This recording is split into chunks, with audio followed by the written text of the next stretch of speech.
nobody's building custom cars at this point. Well, yes, they are, but I mean, nobody's building a custom commuter car. If you're like a race car driver, sure, but it's not like, you know what? I looked at Toyota and Subaru. I'm not really interested. I'm gonna go get a Jaeger. Welcome everybody to the Fine Home Building Podcast. It's our weekly discussion of building, remodeling, and design topics aimed at anybody who cares deeply about the damn craft and science of working on houses. You're listening to Robert Yagan, Esquire, and Hello. Brian Pontalillo Jr. Hello. And me, Justin Fink. Justin's coming hot out of the gate. We are recording after lunch today instead of before lunch, which is unusual for us. So instead of being hungry and energetic, I'm full and tired. And lethargic. So maybe I'm overcompensating. I think you're overcompensating. Yeah. All right. Keep it up. Get in touch. Yeah. FHBpodcast.taunton.com. Visit our site, finehomebuilding.com/podcast. I forgot to announce DJ Jeff over there has a new soundboard. So if we sound good, that's why. If you don't hear us at all, that's also why. Because I happened to notice Jeff had an instructional video up on his screen when we walked in. So Wow, blowing Jeff up. so buckle up, everybody. So right before we came up here, I got an email that I wanted to share with you guys. It's about the actually, you know what? Oh yeah, okay. It's from it's a what is that company? JD Power and Associates. You know that they do like surveys and rankings and stuff like that. So they just conducted one on home improvement stores. I guess they do this every year, and they rate home improvement stores on customer satisfaction. Okay. So, the big names, Ace Hardware, True Value, Home Depot, Lowe's, Menards. I'm trying to think, is there anybody else in that list? Who do you guys think won? I will give you the criteria. Okay. Because this is... Is this basically, what the big thing for these companies is called the 2-minute warning. And essentially what that means is when a customer comes into a store, if they're not kind of greeted and offered assistance within 2 minutes, that's kind of the cutoff point where analysts will notice a sharp drop-off in satisfaction rating. Like the customer starts to get a little more frustrated. And, I mean, you could say to yourself, well, I'm fine for 15 minutes with no help, but whatever. Statistically, when they measure it, this is when people start to get upset is at 2 minutes. So it's a really big deal for the retailers.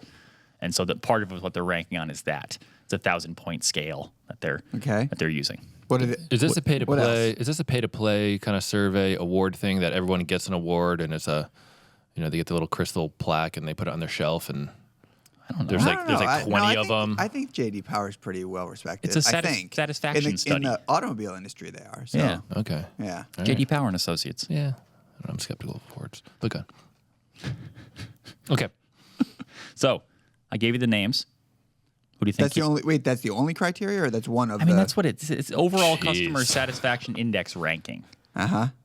That's what the list I got is. I mean, I got the webpage open here. You want me to dig into it a little bit? Yeah, dig it in. Dig in. All right. Well, hang on a second, for God's sake. Let's see here. And JD Power is a global leader in consumer insights, Rob. Yeah, I don't... sure, words. Okay, so following are some key findings of the 2-minute study. The 2-minute warning, which I just explained. Satisfaction drives loyalty. Not a surprise there, that if you're satisfied, you're a hell of a lot more likely to come back to that same store or recommend it to other people. For sure. And a delightful experience influences recommendations. Again, not a huge shocker. But, and I don't know, they don't really get into like exactly how the study goes, but it does. It says examining 5 factors: merchandise, price, sales and promotion, staff and service, and store facility. And it's a 1,000-point scale. Wow, that's a lot of points. So, Okay, can you give us a full list? Do you have it there? I got it. Who's on it? True Value, Lowe's, Ace Hardware, Menards, Home Depot. In no particular order. Well, We don't have Menards out here. That's a We don't. that's I a know, Midwest. that's that's a why it's Midwestern an thing. unknown. I've been in Midwest, one yeah. once. I've never been in one. Are they green in there?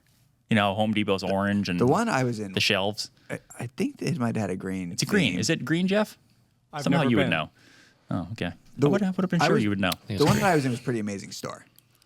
Wow, that's a statement. Amazing. That is Yeah, a statement. compared to the big box stores that I'm used to around here in terms of organization and Describe some of how it's amazing. just like the sheet goods. The lumberyard's outside, at least at the store that I was at. The lumberyard was outside, but the sheet goods are inside, and they were like stacked neatly and organized well and easy, but well marked. I remember because we were looking in the sheet goods section. I remember then we were over looking at, I went in with someone who I was visiting to look at paint sprayers, and we were over to look at the paint sprayers, and everything was, again, nicely organized. Well, the displays were nice. You know, like specs on the machines where was this? were displayed. This was in South Dakota. Yes. I may have been to that Menards. Yankton. Yes. Yankton. Why were you guys I thought looking it was- at paint And sprayers? this is a comparison to. I was with Ben. He wanted. I know. Why were we looking at paint sprayers, though? I was messing around on the company dime. Yeah. That's what they're doing. We're hanging out. Did you buy him one on Me the and Ben were corporate hanging card? out. Yeah. All right. So you like Anyway, Menards. I did have. I thought that store was, like I said, compared to my big box experiences, I thought the store looked clean, neat, tidy, well organized, well marked. It was a white glove labeled. experience. However, I'm going to go with Ace Hardware. Hold on a second. Did you get help assistance offered to you within 2 minutes? I don't think so. Yeah. I'm going with Ace. Ace Hardware. I'm going with Ace as well. You get As the top choice. You get customer service within the first 30 as soon as you step in the door. Give me your top 3. Like who do you think? Well, I mean, we know the Home Depot and Lowe's are like the big names, right? So which of those two do you think? I'm not putting them in the top 3. I'm going Okay. with Neither Ace, am I. Menards, and True Value. Wow. Okay. I'll go Ace, True Value, Menards, Lowe's, Home Depot. Jeff, you want to get on this action? No. All right, fine. Your Menards thoughts? won. Wow. For the first time, apparently the first time ever. Okay. They have beat the other ones. Ace Hardware was number 2. Ooh. Lowe's is number 3. Home Depot was 4. True Value was last. Wow. I actually can't remember if I've ever been True Value. Rob's a big Ace fan, though. We have a True Yeah. Value. Well, but there was an Ace that opened up here in town for a little while and didn't last Yep. very long, but it was a dynamite store. Yeah, I like You Ace. really like these stores. They're amazing. Dynamite. Yeah, this one was dynamite. There's a few that I haven't mentioned, but the ones that I've mentioned have been excellent. Okay. Brian just walks Would you like in to and it's know just like, wow. So Menards got an 836 out of 1,000. Okay. Ace Hardware 832. Lowe's 828. Home Depot was below average at 818. Average is 824. So Is Home Depot, I mean, is Home Depot the biggest? Yeah. It's a $100 billion company. and this is a Lowe's is like in the $60 billion range. This is a Menards below that? Yeah. Yeah. on And a they're the second. biggest with number of stores, too. I want to say it's a Yeah. almost. Yeah. I want to say Yeah, I it's think a it's, well, because that's what I 300. was curious. I think Home Depot has double the number of stores as Lowe's and double the Oh, wow. revenues. And I wonder if that was like just like a one-to-one match. If it's that direct, yeah, right. it might yeah, be. it wasn't. I just had the number. I want to say it's like almost $400 billion industry. You mean of those Of the of group. the list? Yeah. The group, but now I can't It's not find the number. I mean, it seems a little. Well, when you get to like Ace and True Value, and they're Different, not really in the same category. 387 as billion. the big box Very stores. real hardware stores. The hardware stores. Oh, that's Lowe's is trying to be a hardware store at scale, and same thing. Or they're trying to be all those elements, like the paint store, the hardware store, the lumberyard, all under one roof. Are they really The though? tool Because renter, the tool rental center. wait, yes. who is? Home Depot? Oh, okay, not Ace. Not Ace. That was no. always the flaw that I like, because I grew up with a small town hardware store, and they expanded, and they're still in business now, which is awesome because they have a Home Depot that came in, and everybody in town started freaking out. They're going to drive this awesome Ace Hardware store out of business in my hometown, and it's still there now. I just was just there recently. I had to go back to town, and I swung in and got something, but they never have lumber. That's like a big problem. Like Well, they're hardware stores. It's still that I know it's still that model of we Well, just do hardware, but the they do lumberyard. so many things. I mean, it's But they do a little they bit do of everything. everything but lumber. Right. Yeah. I don't know. It's a different animal, but you do feel like you get a ton of help when you go in those little mom and pop places. It's great. Yeah. Yeah, Yep. It's amazing. it's a superb experience. Wait, did you say what you were going to put at the top? I mean, now you can't. I mean, How was I going to put it at the top? objectively I read you the yeah, results. I guess so. All right. See? I'm going to sneeze. Do Thank you. you guys have a favorite? Locally, do you have a favorite? I go to Ace all the time. You do? It's like I right don't want around to say I'm sponsored, so It's I like can't. right around the corner for me. Justin's sponsored by Menards. I prefer Lowe's when I go to Lowe's and Home Depot, and I have gone to both of them so many times that I know it's almost like a subconscious decision which one I'm going to go to based on what I need at this point. Like I very well know the ins and outs of what they offer, and I will choose one over the other based on very nuanced decisions. What do you go to Lowe's for? I go to Lowe's for let me think. What do I go to Lowe's for? I don't go to Lowe's when I've got high demands on like kind of specialty lumber. I like Lowe's for their trim stock because they have pre-cut lengths, so that's good. I like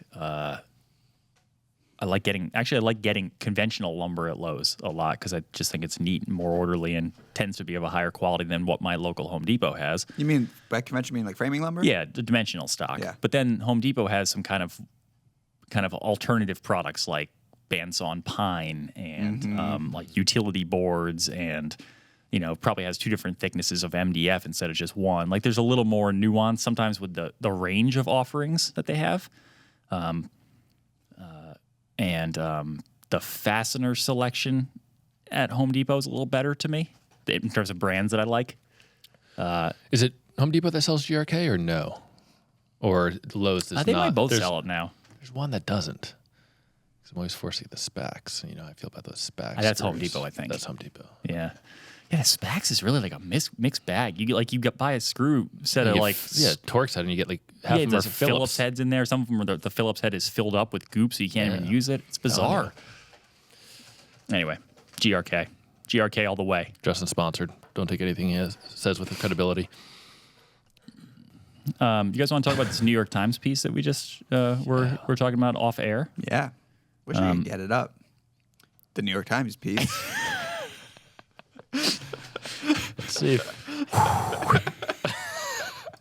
That's good. Wow.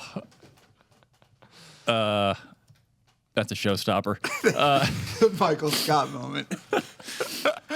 Why don't you just Totally. why don't you give us the gist of it? Well, actually, Rob, you're the one sent it around, right?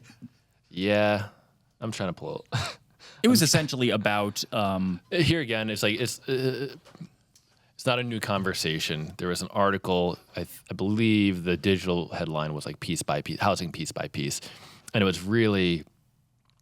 It's kind of like it was a great article, but it was a profile of this company called Factory OS, and out of California by this founder Rick Holiday, who is responding to the housing crisis. I think you could justly call it a crisis, right? In California, I mean, the home prices in California are through the roof, and it's causing a whole bunch of issues. So Rick Holiday started Factory OS, and he's doing modular homes and a factory. And so the piece goes into the economics of housing, which I found to be really interesting because it ties right into the skills gap issue, where what did he say? That the number of residential construction workers is 23% lower than in 2006. And so when you've got high demand, low resources to actually get that work done, in order to make your businesses work, you're going to tend to kind of inflate those prices to maintain your margins, and then that's going to jack up housing prices. And so what they've seen is, I think, a 5% increase in construction costs every year for the past 3 years on a national level. And I think it was like 30% in California. That's crazy. And so it's causing this issue where homes are too expensive to build. They're not affordable. And so the solution here is, okay, we don't have a skilled labor force. What are we going to do? We need housing. Let's go back to the modular model. what do you mean back to it? Back to it. Well, it's not a new concept. It's not it's not revolutionary.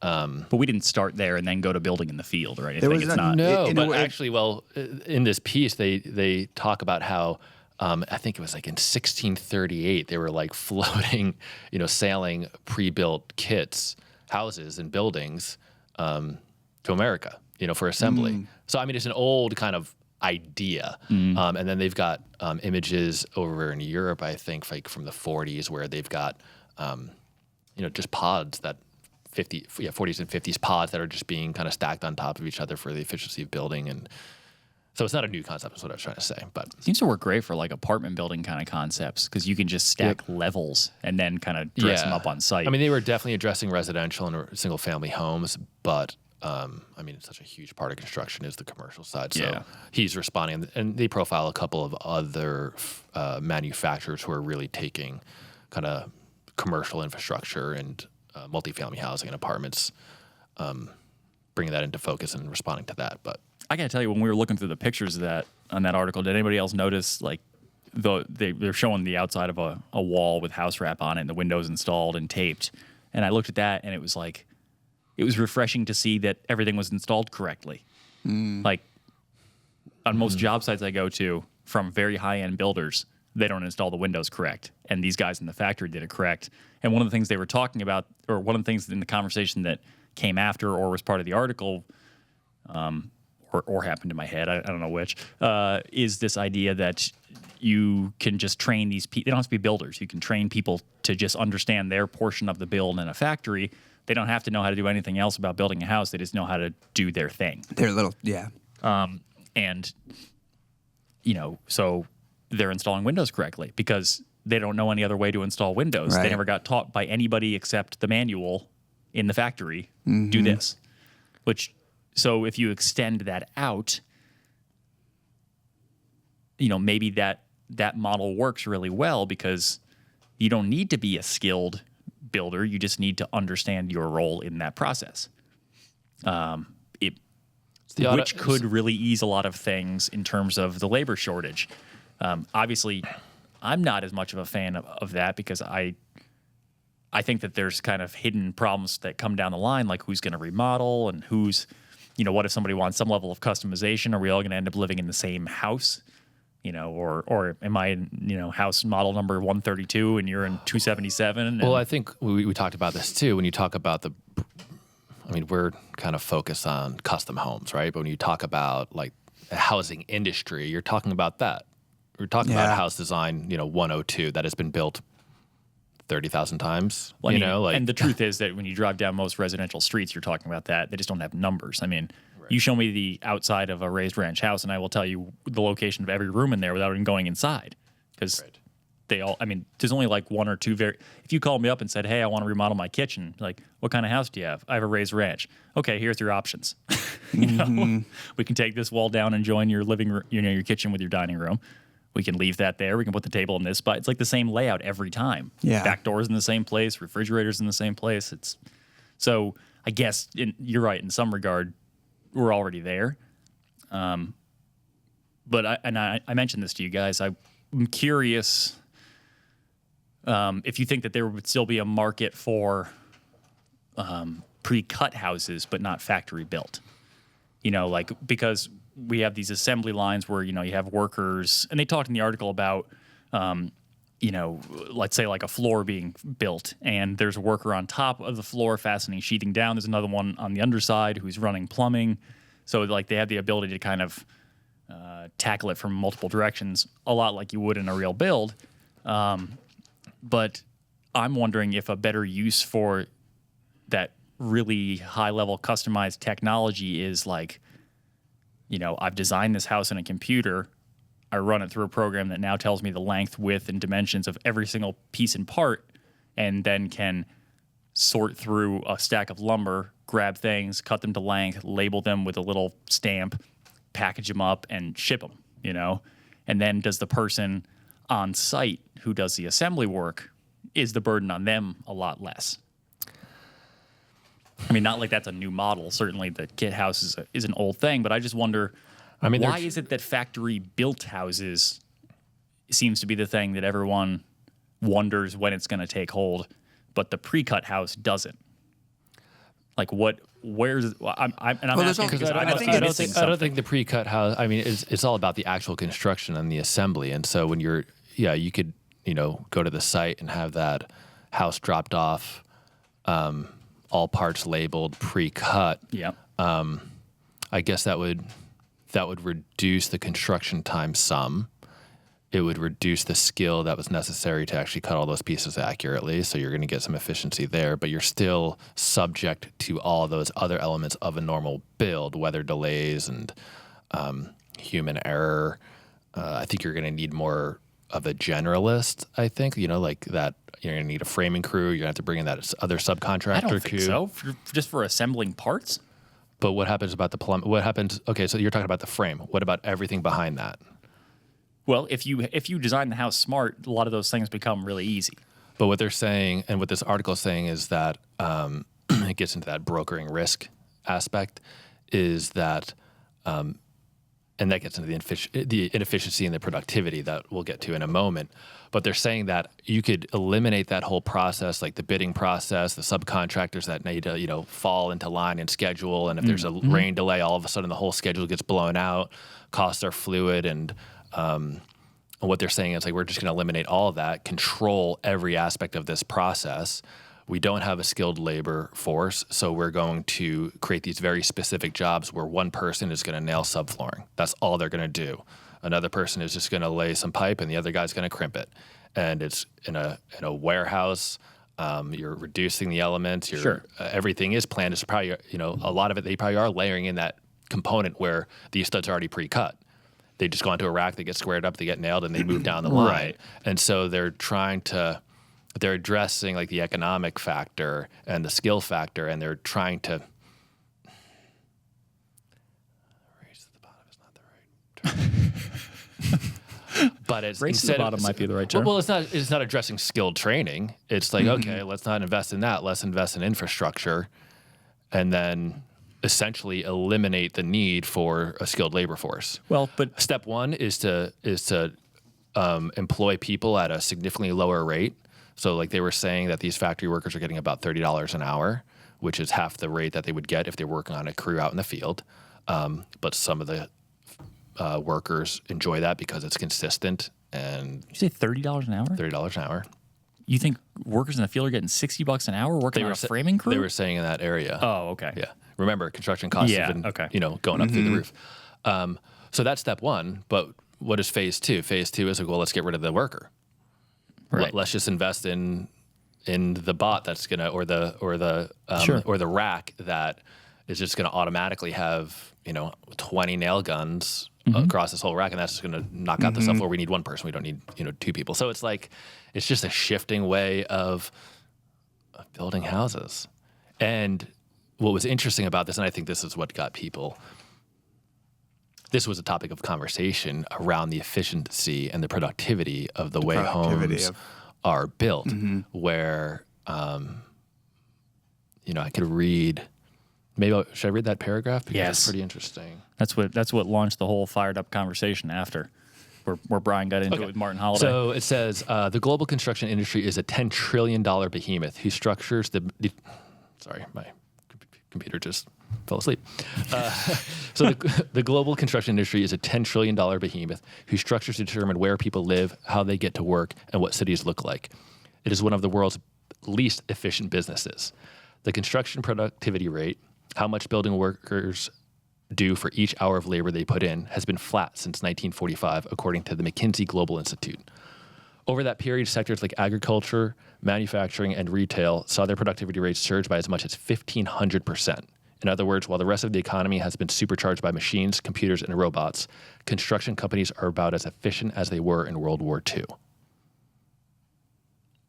And we were like, it was like crickets. When I read that, I was like, can I argue against that? Yeah. And we're like talking about, but pneumatics, we got it, the article's wrong.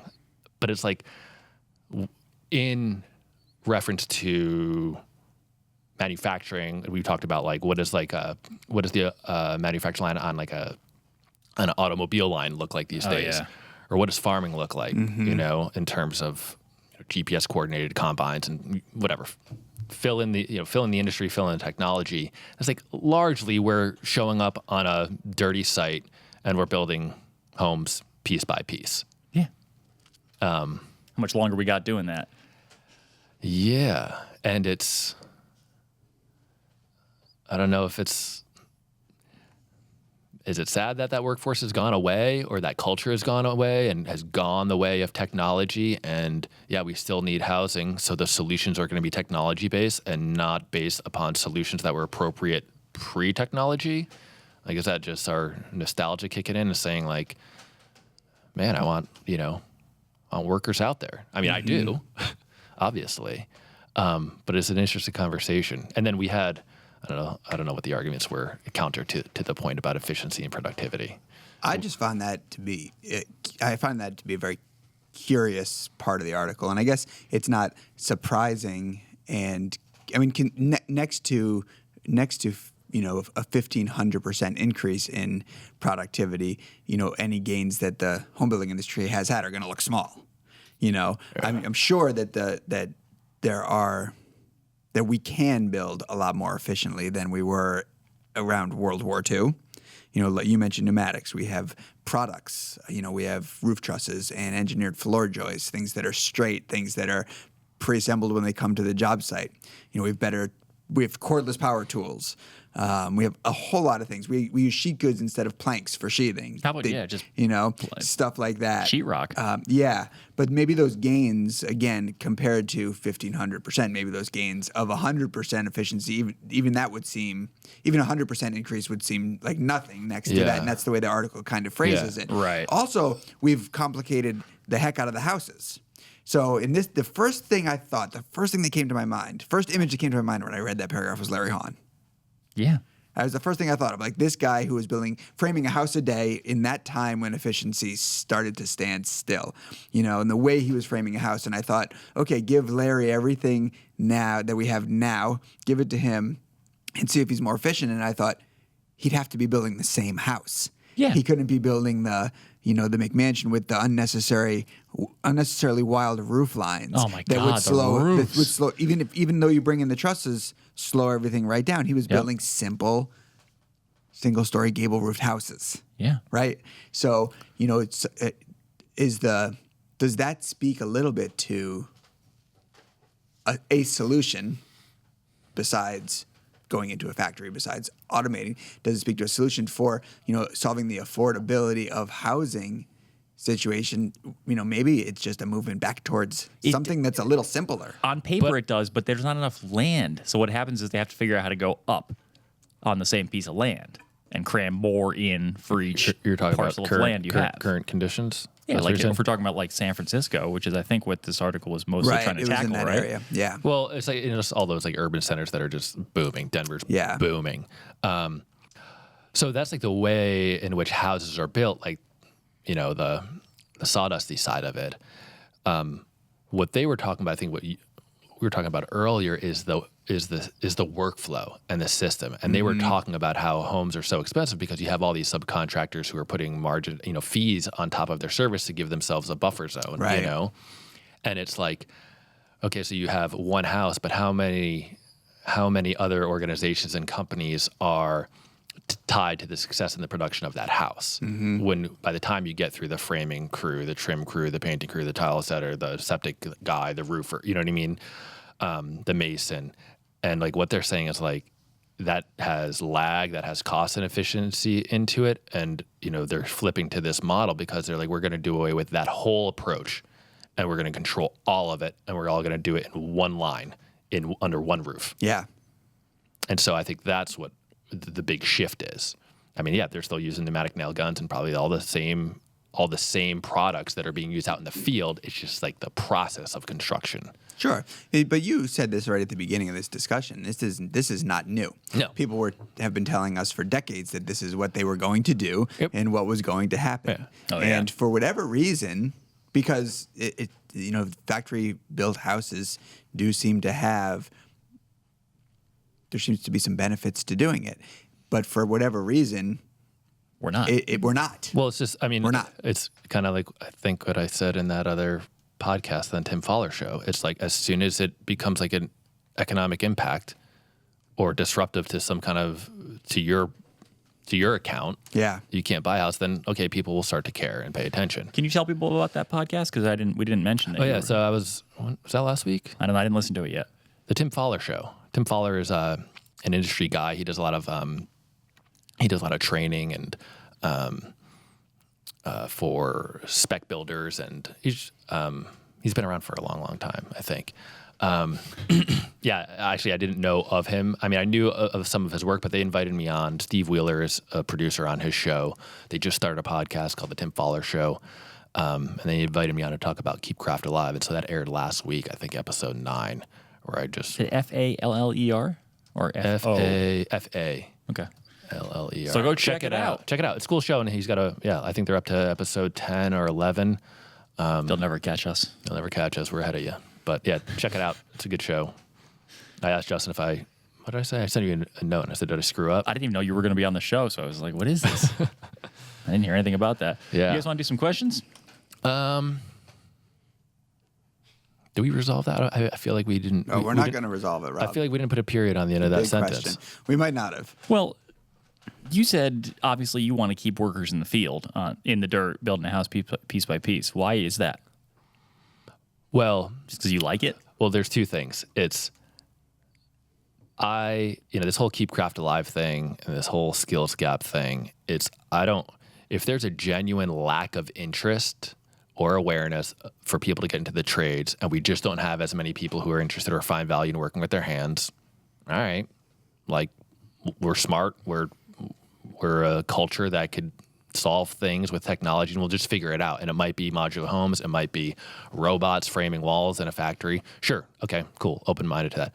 But it's the fact that I think that as a culture, we haven't even given generations of people an option to realize their capacity to build things.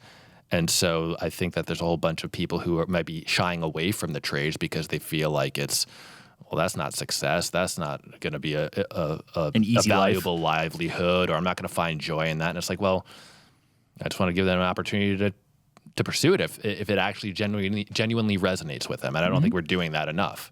But yeah, if we're down in construction workers 23% from our peak, and that's the way that culture has gone, and people are just generally not interested, then yeah, we're gonna have to figure something out. But I just think that, and that was sort of, that was when I did have some discussion with this via email with Martin. I think that was one of the things that he found really important was the fact that we need to, the loss in jobs is also an issue, and so that in terms of this is only a small discussion about housing, but two issues, jobs and in this case jobs and affordability of housing, right? And is there a way to solve both of those together? I don't know. Or right now, are they sort of disparate, and we have to look for solutions? One has to get sacrificed to look for solutions on the other. You could also think the productivity thing made me think. You can either at this point you can either try to bring back workers, or we can find ways to increase productivity, and that's another way to kind of look at that. Right. Whether it's increasing productivity in a factory or increasing it in the field, but finding some ways to. That would help solve the affordability problem if we could produce more efficiently. These workers we bring back, they also keep craft alive. When we talk about like bringing people into the field who are passionate craftsmen who have want to do things well, and maybe in our market that we look at, custom home building, there's an opportunity to make some money as a good craftsman. But to solve the housing issues in a nationwide scale, we're talking about labor. Yeah. And that's not an appealing life to a lot of people. To a lot of people. To a lot of people. It's different than being a craftsman.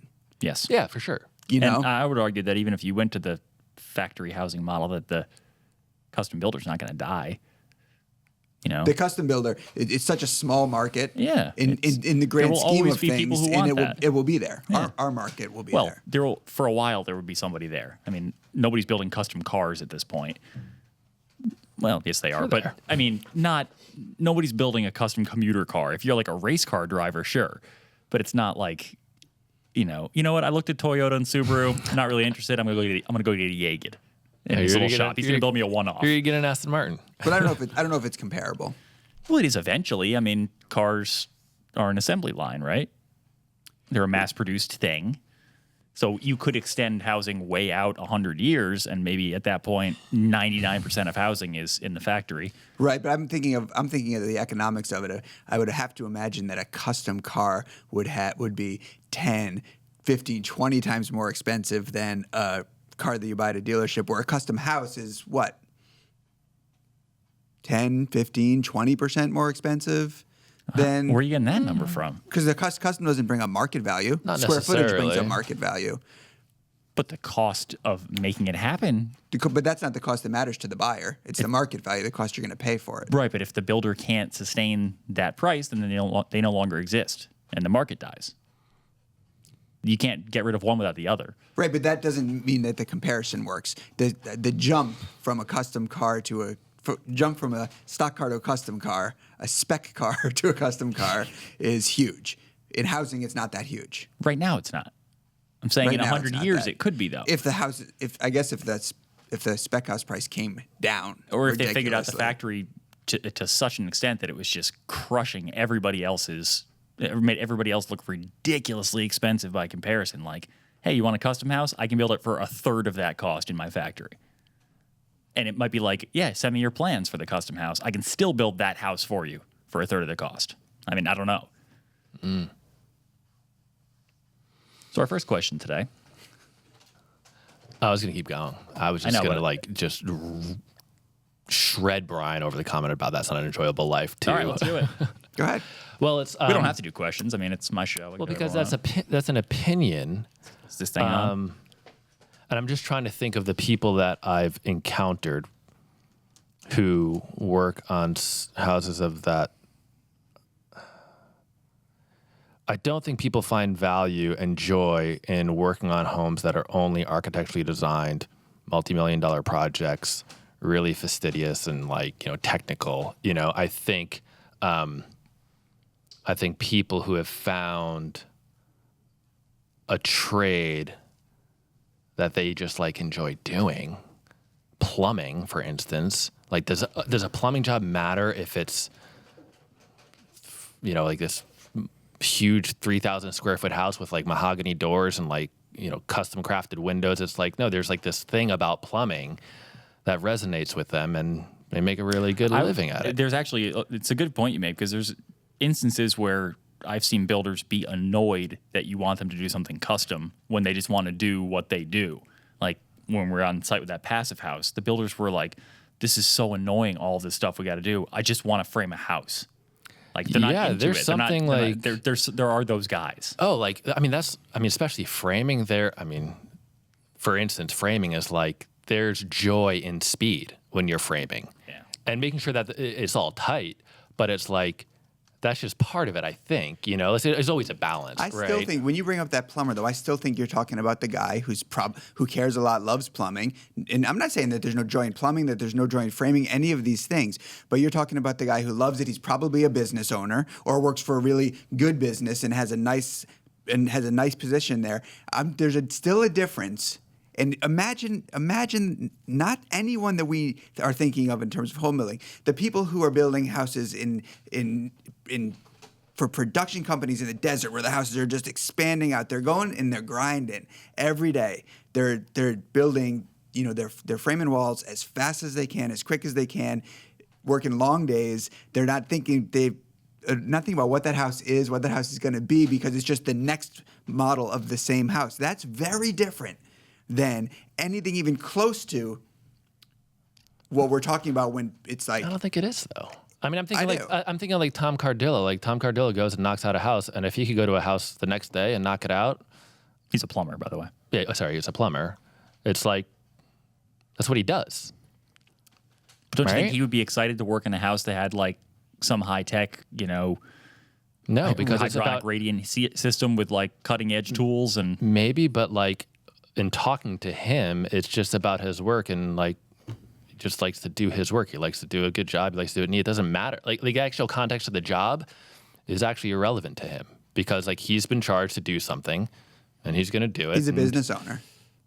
Yeah, he works by himself. He's got a helper. Yeah. Yeah. So what does that It's matter, different because he's making good money doing it. He likes doing it and he's making good money doing it. If you're installing hundreds and hundreds and hundreds of miles of PEX in, Pulte Homes or Toll Brothers Homes, and that's what you're doing, and you're getting paid barely a livable wage to do it, I don't suspect that many people are out there going, this is pretty great. But I don't know if that's true either. I don't know if you think plumbers are around the country are making barely a living wage, and electricians. Yeah. Really?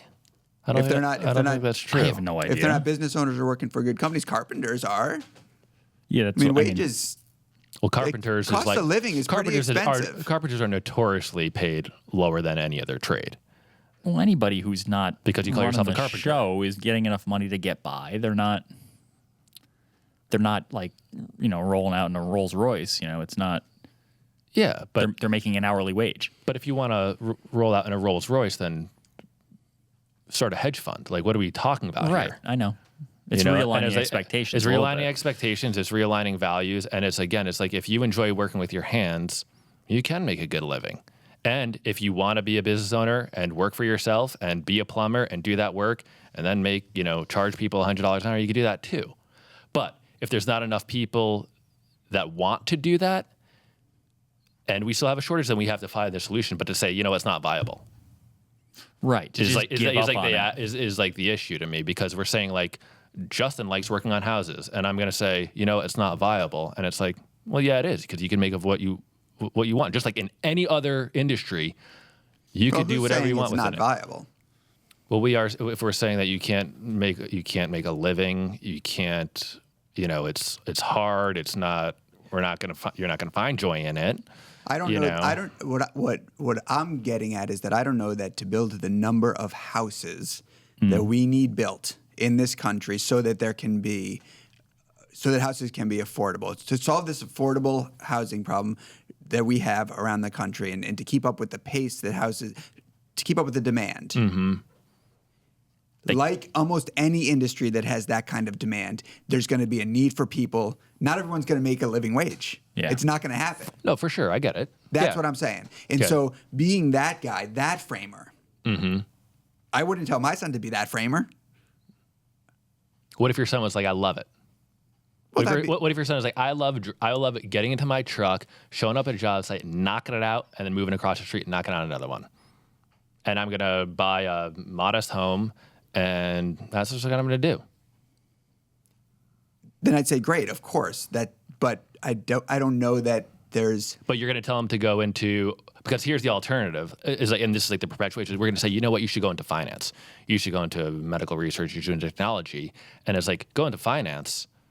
Why? So you get replaced by an algorithm? Because that's zero that's future. That's not the alternative. The alternative is for that young person to take a path that gets them to a place where they can make some money doing it. But that's not being the laborer who's just banging nails. That's getting to become a business owner, or at least some sort of a supervisor in a company.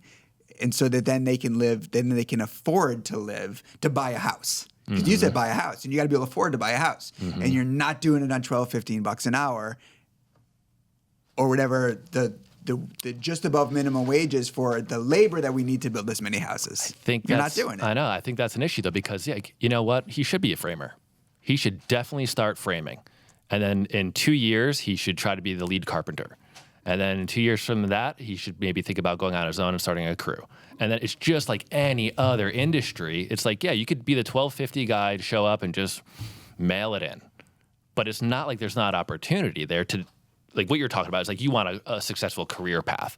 And that's the thing is like what I talk about sometimes is like oftentimes we don't treat it as a career path. We don't treat it as a path. It's like, all right, $12.50 an hour, like dead end job. And it's like, that's not the case at all. Like I was just talking to roofing contractors out in Denver and like they're killing it. And he started as a roofer. Actually, he started as like a drywaller and a mason, but like there's an opportunity in housing. There's always going to be different levels, but it's what you make of it for sure. And if an entry level job is like in high demand right now, and it's just humping materials around a job site, I don't know. Kid might like that. Might like the $12.50 an hour. It's beer money when you're 22 years old, 21 years old, sorry.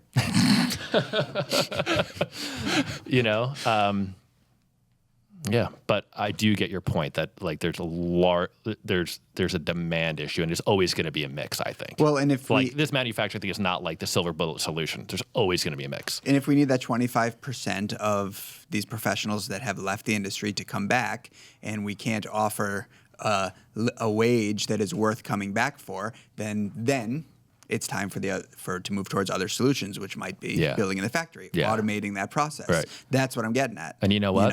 At this point, does it look appealing? Is there a way to actually draw people back? And should we draw people back? Yeah. Unless we can make it something that has opportunity. Yes, and we desperately need it because it's interesting that this is talking about new construction, but we've got like this we've had a huge volume of aging homes, and we've got a huge housing stock in existing housing stocks, and you're not going to solve that through automation or factory workers or anything like that. That's like traditional building and remodeling. Yeah. And instead, we're just tearing them all down and starting over again with a blank lot. Yeah, you could do that too. No, I mean, that's what people are doing. It's not. Yeah, no. Especially in the areas where the I prices think are so high. I think we just solved the housing crisis in North America in this podcast. I don't think you guys even came to an agreement. I don't think we did either. Parting thoughts? Closing statements? But I think we're closer than we think we are. Brian, what's your closing statement on your argument? I don't even know what my argument is. I don't either. I don't know what either of you guys are even saying. Really? Like, what are we trying to solve? Right in. What are we trying to solve? Right, that conversation went everywhere, but I don't even. We were talking about the viability of building homes, and whether or not it's a. But then it turned into it's a worthy pursuit, or not. Yeah, like whether or not we as people can build homes, or do we need to flip that and say, you know what, there's not enough of us. We're not talented and skilled and smart enough to build homes. We're not interested enough to build homes. So now we've got to flip to a factory setting and start to go down that technology route as a solution. Well, Justin just said, is it a worthy pursuit? And I just want to jump in there and say that absolutely it's a worthy pursuit. And I would never say that it wasn't. And for anyone to want to build something for those kinds of reasons, because they see the worthiness of the pursuit of building a home for someone, I would always say, go do that. Yes, absolutely. Whether it's a home, a custom car, build something that someone's going to appreciate. In homes, it's different than cars, that someone needs and that someone's going to appreciate in profound ways that maybe they won't even know. That's different from looking at the housing market. To me, right? It's different. They're two different things. We're talking about you're talking about a mass scale. We're talking about craftsmanship versus commodity housing. What is commodity housing? Yeah. And that's what an article like this is getting at. It's getting at the building industry as a whole. It's getting at big economic factors. It's getting at commodity housing.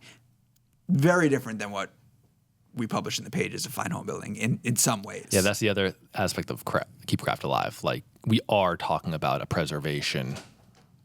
I don't want preservation like in that dated way, but like a certain type of building. Because, well, I don't know if that, we talk about the quality, like modular homes have a stigma that they're crap. I don't know if that's always the case these days. I mean, I'm sure it's like every different company has some different practices and are using different materials, but yeah, go build an EcoCore house from Maine. Yeah, it's not going to be crap. Like a penalized passive house, but it's just like, good houses are being built stick by stick, and so are crappy ones. Yeah, so are crappy ones. Yeah. So yeah, I don't know. It'll be interesting to see what's going to happen over the next. I think it's going to happen fast. You think it'll just be like 10 years, one like day? 10 years from now, it's happening right now. Like, what is happening right now?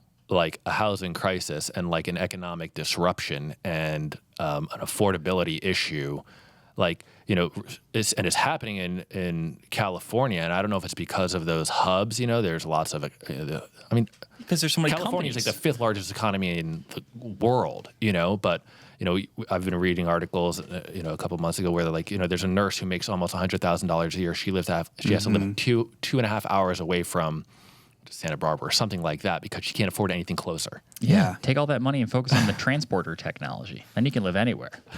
Well, and it's going on where there's jobs, and it's not going to happen where there's not jobs. Right. But it's not like we haven't seen this building too. I mean, you look at talk to your parents about what they spent on their house when they bought their house, whenever that was. I mean, my parents, they built a house in the 70s, and even if you apply the formulas that translate it, including inflation, to what $100,000 in the 70s equaled now, our houses are still insanely expensive. Like it doesn't, our salaries haven't kept up with that. So it's out of whack. And it's the place that's going to show itself as being out of whack the soonest is going to be where everybody wants to live, because that's where the jobs are. I mean, that's going to be like the first thing that everybody's seen it happen, but it just has like, it hasn't mattered in a huge way. Like it's mattered, it's been an annoyance, it's a struggle for a lot of people who want to have a house, but it's not stopping it dead in its tracks like it is in California, where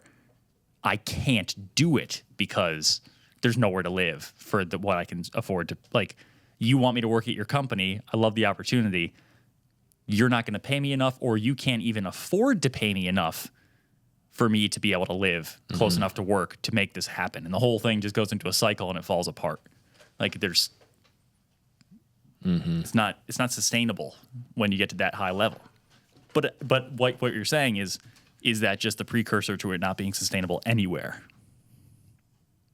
Yeah. I mean, the dollar still goes pretty far in like Indiana or Nebraska or wherever. Like if you want to live a certain kind of life that's a little more rural or a little bit, I don't even know how you would qualify the areas where it's not that they're less desirable, because I don't think that they are. I mean, I guess on paper, in terms of like economic factors and like job availability, they are less desirable, but they're not bad places to live. Like they're very nice states. They're very nice country to be in. So absolutely. So maybe we should all be thinking about that and not going to work for these major corporations. Start one in Indiana. All right. So everything's happening digitally anyway, so work wherever you want. That's what I'm saying. Transporters. Back to transporters. We just put our efforts Well, there. that was a lively discussion. I guess. I don't know. We'll see what people think. I'm not even getting bothered doing questions. But we're definitely... Do you hear that? We'll definitely put the... This was all just because you didn't want to answer questions. We'll definitely put the link to the article up on the show notes page, called Piece by Piece. Sorry, that's in the URL. Computer's asleep again. Piece by Piece, a factory-made answer for a housing squeeze. Beautifully All right. shot, beautiful photography. That's it. So go to findhomebuilding.com/podcast to check out the link to that. And we do hope that Brian gets it up the New York Times. Until next week, this is Justin for Brian and Rob and DJ Jeff saying keep craft alive and happy building.